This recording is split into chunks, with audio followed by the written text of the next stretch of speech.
KMES English Medium Junior College welcome its students for the online lecture of philosophy for chapter 2nd. What is cause? For the topic, the scientific perspective.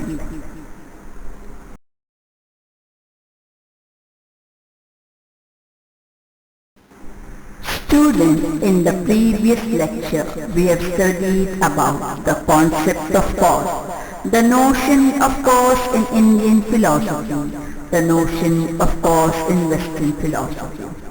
Concept of cause. Curiosity is a beautiful gift human beings received from nature. Once the question raised, how can our reason be addressed if it finds the answer? With this search begins the journey of finding out the reason behind the nature of objects and the cause behind the event in nature. So this is called the search of cause, and it is related to the concept of cause. The notion of cause in Indian philosophy. Philosophy and culture keep influencing each other.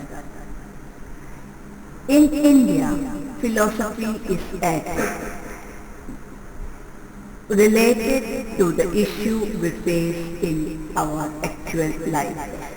The study of Indian philosophy satisfies intellectually.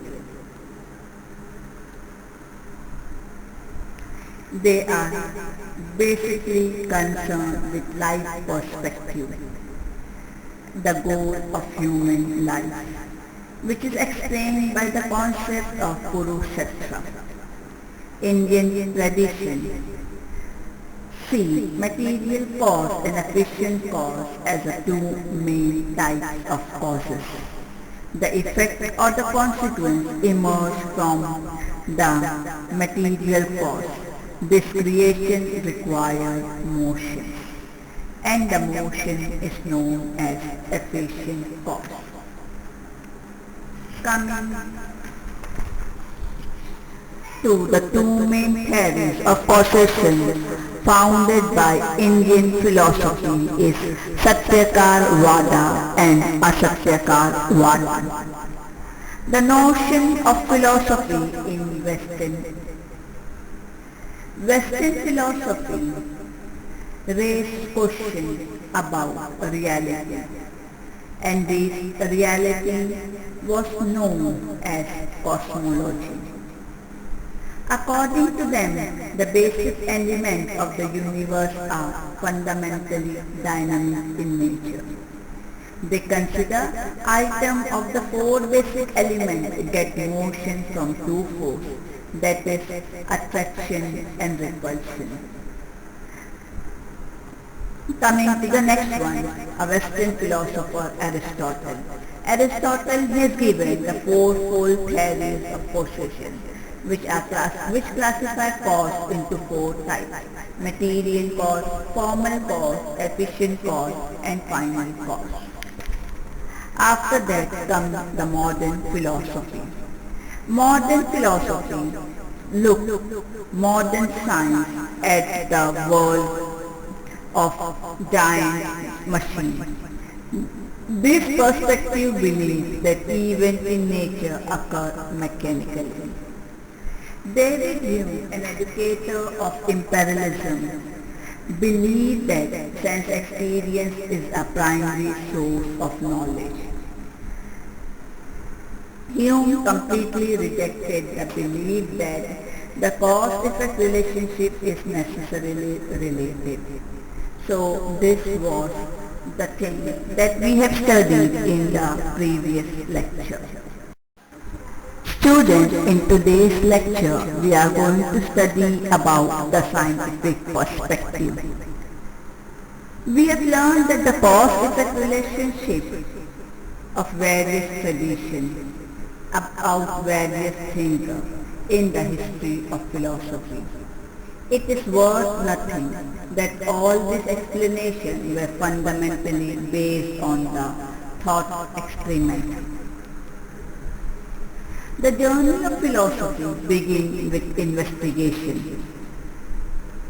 It starts using instruments along with the thought experiment for exploring the objective reality. A separate journey of science begins. Science looked at this topic of causation. Science studies the law of nature.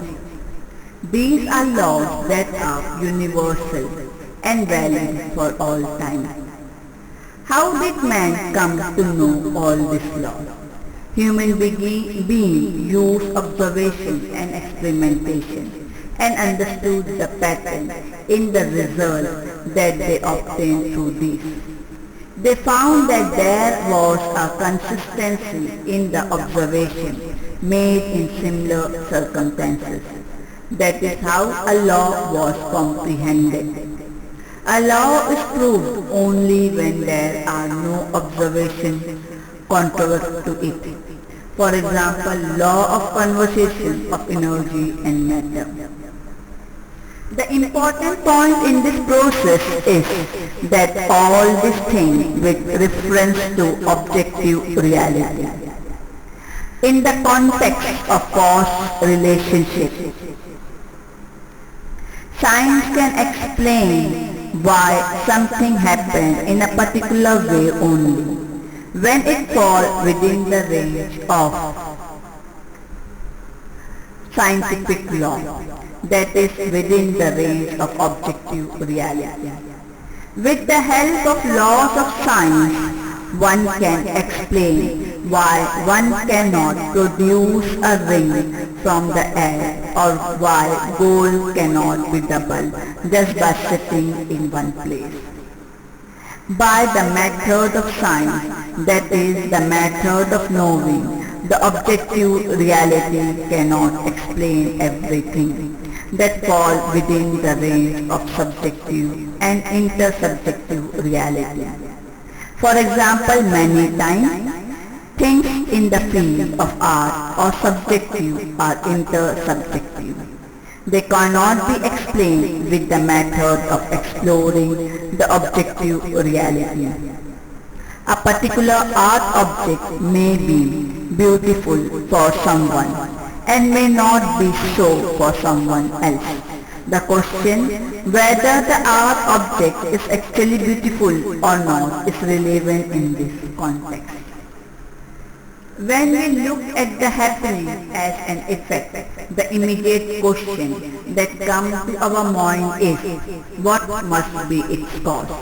For example, when there are unseasonal rain, we ask, why did it rain? Suppose if it is explained that it rained due to low pressure system created somewhere far in the ocean, we would get the answer.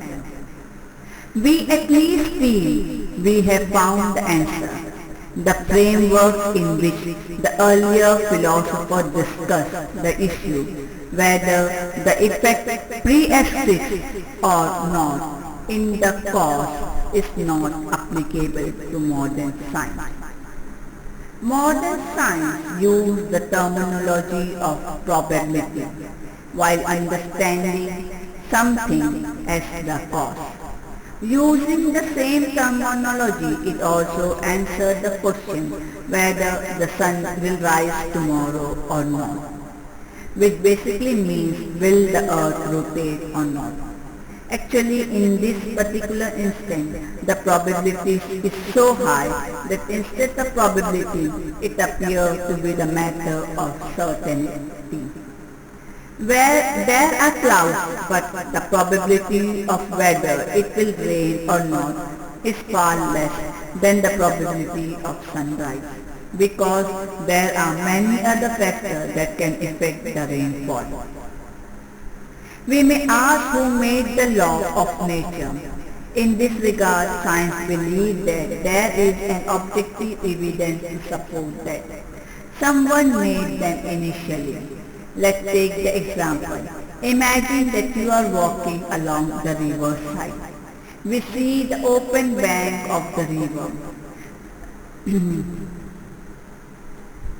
At the bottom there are large stones. Above them there are small stones. At the top the even smaller stones and soft soil. Someone among us may ask, who must have arranged it so systematically? We say that it need not be arranged by someone. It is due to the geographical process operating in according with the law of nature. This arrangement may not remain as it forever. It will keep changing continuously. This change does not occur arbitrarily. Even for this change, the natures are responsible. And the same thing is applicable to the whole universe. Now, you must have understood the relationship between philosophical understanding and the scientific understanding of the cause and effect relationship. Students, there are certain important points to be remembered from this chapter. 1. Material elements are earth, water, fire and air. Second, the theory of causation given by Aristotle consists of material cause, formal cause, efficient cause and final cause. Third, the type of Satyakarya Vada is material cause and efficient cause. Students, the two important questions that is asked by the Indian tradition regarding causation are: 1.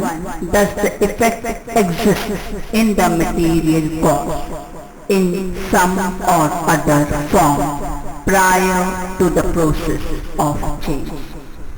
Second, is the effect independent and distinct from the cause?